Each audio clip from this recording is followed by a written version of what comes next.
Hey guys, my name is Mike or Avi. Today we're talking about sensitivity to psychedelics because this is an important topic. I think that after enough experiences, I'm able to discuss about this, and it's kind of as a warning educational video for others because psychedelics are a very powerful substance out there and a lot of people unfortunately abuse them. So let's stay tuned today, chat about it, and hopefully you guys are having a wonderful day.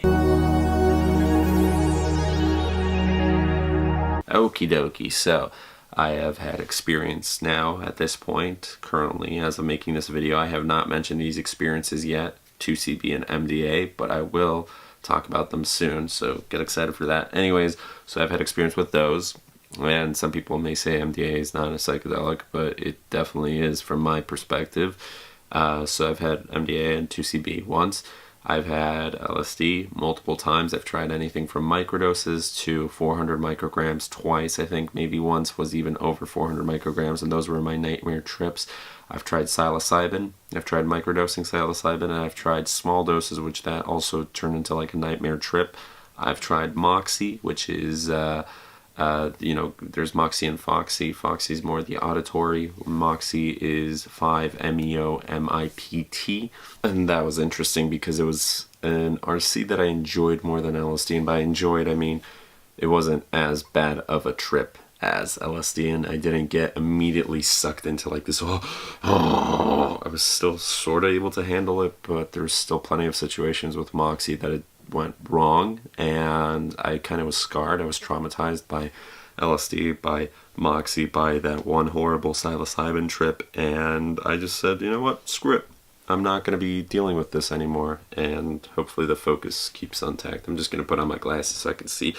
Anyways, so I took like a 2-year break, or 1.5 years or something like that, where just from all psychedelics, like nope, MDMA healed the trauma that I was experiencing. Well, it healed certain parts of the trauma that I was going through from my HPPD and from the fact that every single time I trip afterwards, including even just getting really stoned sometimes, I get really paranoid from it, right? As some people do with cannabis.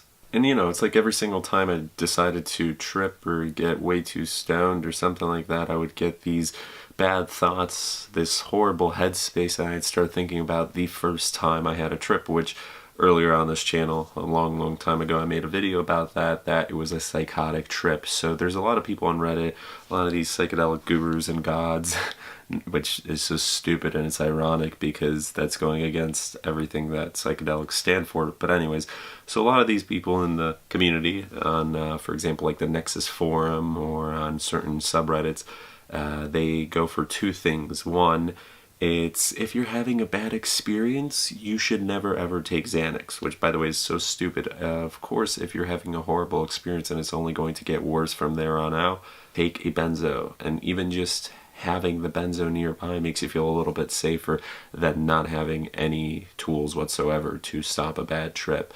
Also, you should be in the right set and setting, have a trip sitter, take low doses, just the usual stuff, prepare for this trip so you don't have too much stuff going on in the day. Take the proper vitamins, research, listen to other people's trips, and make sure the substances are tested. Of course, they're gotten from a good source, so they are actually what they are, instead of like, let's say, for example, LSD turning into N-bombs, or the 2Cs or whatever. And, it's not that those are necessarily bad substances, but it's the dosing. The dosing would be off. Anyways, so a lot of people think that either A, if you're underdosing, you're a pussy, or, you don't deserve psychedelics, which that's silly. It's like you have nothing to be afraid of. A lot of people decide to lie. They're like, oh, instead of taking a 100 microgram LSD trip, I took 200 microgram. They write that, and then it just messes up everything because people think their experience is what actually happened. In fact, it's just lies. Or the other part of the equation is like, oh, okay, you're not strong enough, so you should just sit in this nightmare, for example, where it's LSD, 8 to 12 hours. If within the first 10 minutes you start having a bad time, then you're just stuck with it for the next half day, where after you might not ever come out. If you have a psychotic experience, you just don't come back from that. Sometimes you're stuck in it forever. Now, of course, you come down from the drug itself, but your mind might still be there, where it's like you're just in hell. You've seen everybody you love die. You've felt pain, physical pain all over your body, like hallucinated that there was blood. Maybe you hallucinated that you killed people, or that you were killed yourself, or that you went to a different world and the only way out of it is to kill yourself in real life. Which, once you start heading down that path, it's like, it's very unsafe, and you're traumatized for the rest of your life. I mean, forget about school, forget about work, forget about friends, partners, relationships, family. That just doesn't exist anymore, because you're in a different world at that point. So when you take way too high doses in bad settings, maybe they're not even the substance that it's supposed to be is. That was horrible grammar. So you take the wrong substance, right, because you didn't test it, and you have no preparation whatsoever.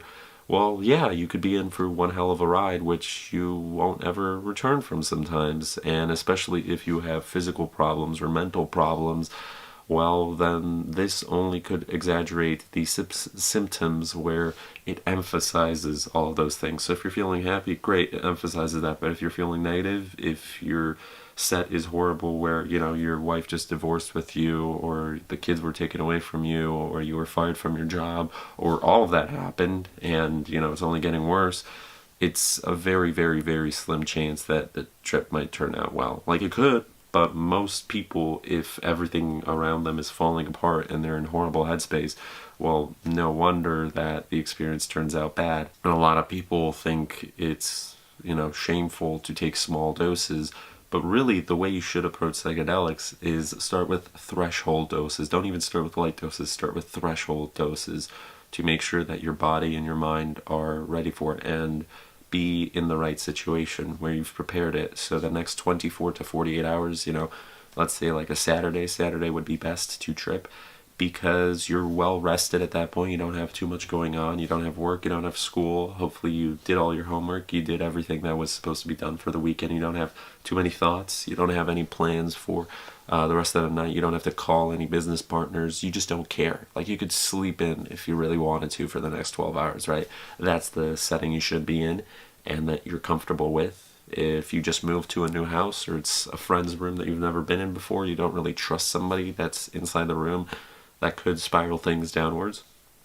Right, you start with threshold doses. You don't mix substances until you've experienced the substance fully. So if the threshold dose goes well, cool. If you don't feel anything, cool. You can go up from there, because you're always able to move up the doses. And by that, I mean, there's two things you need to keep in mind. If, for example, let's say unknown substance X, if the threshold dose is 5 milligrams and you take 5 milligrams and you don't feel anything, then for next time you might want to take 6 milligrams or 7 milligrams. You move up very gradually, because you always have more time. You always can get more of the substance. You can always go to another festival. A lot of people are afraid that, oh, if I have a once in a year festival, you know, I just want to have a good time. Well, you're going to have a horrible time if you take too much, and you feel it, but you don't feel good on it. You're just like, oh shit, I regret it. And as soon as you start regretting, you're not able to take it back. You're always able to dose more, but you're not able to subtract the doses, okay? So once you're in it, you're kind of stuck. It's like at the top of a roller coaster. If the roller coaster just stops right there, well, you know, you can't really climb back down. I mean, sorta, but it's gonna be a fucking nightmare. So yeah, with those situations, it doesn't matter. Even if it's a once-in-a-lifetime opportunity, trust me, that opportunity can repeat itself. The once-in-a-lifetime thing is your brain, your mental health. If you fuck that up, well, you're stuck with HPPD, which is similar to PTSD, which there's substances that can sort of help with that, and therapy and meditation and, you know, being with the right people, but it's a difficult journey. And it's like, why get into that into the first place, right? You know, learn from other people's stupidity. I was stupid as a 16-year-old, so take it from me, take it from all the other YouTubers that are discussing about these stories. Don't be like, oh, well, I'm stronger than that. Yeah, no, trust me, you can be the biggest, the toughest guy on the planet, but one tab of acid, boom, fucking knocks you out forever. So because different people have different sensitivities. Some people are able to take more MDMA, others more cocaine, others can drink like 15 shots and still feel fine, while other people die from like 2 glasses of wine. And that's scary, but you know, we all have different bodies. Some people have heart problems, some people have diseases that have been in the family for years. You know, there's DNA, it's genetic problems, right? So you never know until you test it out. Start with threshold doses, move up with small increments. If you don't feel it, well, you know, eventually you will find a dose. If you're sensitive, some people are like, oh, you're lucky because, well, you get to use less drugs and it's cheaper. Cool. That's cool. But if you take too much and you're really sensitive, for example, in my case where I found out only after, which I'm not sure if it's influenced because of the first trip or maybe I was always sensitive to it. I will never know for sure, but my first trip was 400 micrograms, which now looking back at that, if 0.25 grams of psilocybin or 10 milligrams of 2CB is like a full-out trip for me, where for other people, they don't feel even double that, near triple. I've had friends who are like on 4 times the amount of psilocybin, they take 1 gram and they're like, don't really feel anything. While I was full-out, out-of-body experience, right? Just gone. Just, you know, blown out, right? That I thought I was a clone and I was depersonalized and derealization. So different people have different limits. You might be one of those that have very, very small sensitivities to cannabis, to psilocybin, to LSD, to some research chemical, to maybe stimulants, to dissociatives. So if you're new to substances, stock up on your substances, test them out, get into the right situation, get prepared, and I wish you all the best of luck. But also think positive and get the right energy around you, get good people around your life, fill yourself with love, and you should be in for a good ride, because it's always better to start small. You know, there's less risks. If a trip does start to turn south with smaller doses, you're able to control it more. On higher doses, you're not. So anyways, share your experiences down below.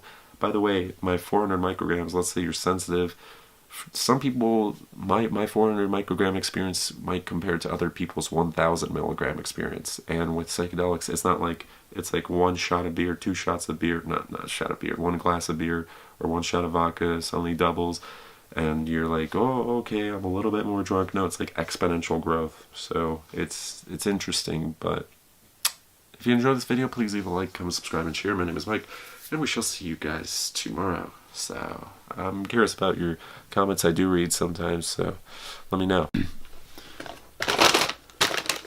Okay, so what we have here are Canadian ketchup chips. So strange.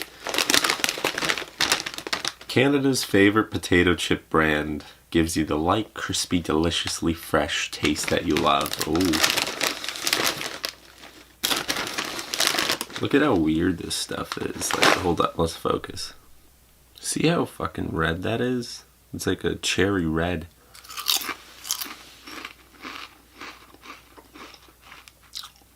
It's like sort of sourish. Weird.